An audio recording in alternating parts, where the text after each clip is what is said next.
L'animatrice Karine Le Marchand a craqué pour le sud de la France et une maison typique de la région. Il y a plusieurs années, elle a décidé de tout rénover et les travaux ont très bien avancé comme elle l'a dévoilé en vidéo. La suite après la publicité il y a presque 3 ans, Karine Le Marchand s'est lancée dans un noble projet. La présentatrice de M6 a décidé de rénover le domaine des Belles Âmes. Grâce au succès de L'amour est dans le pré depuis des années, les agriculteurs m'ont transmis leur amour et le respect de la terre. Recevoir l'ordre du mérite agricole, et être nommée ambassadrice de la région Sud pour l'agriculture, ont renforcé mon implication pour ces sujets. La passion de ceux qui se consacrent à la terre de leurs ancêtres est contagieuse, elle se transmet oralement et avec le cœur.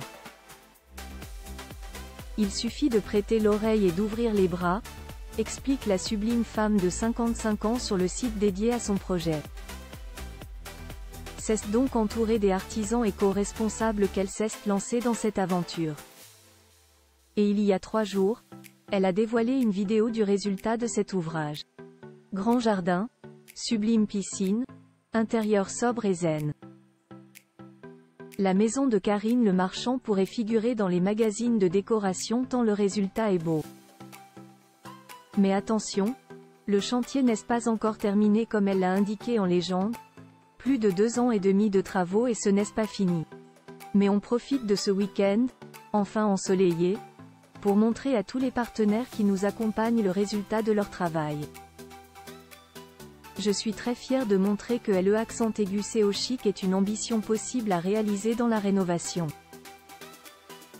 Work in progress.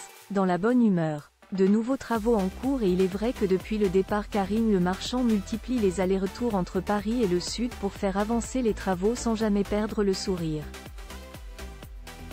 Comme on le voit dans la vidéo, elle est d'ailleurs toujours entourée d'Ennis, Véronica Loubry qui est sa voisine y était il y a encore quelques jours, avec qui elle partage le confort de ce domaine d'exception. Ce mardi 7 mai, elle était d'ailleurs encore sur place pour voir son projet avancer un peu plus.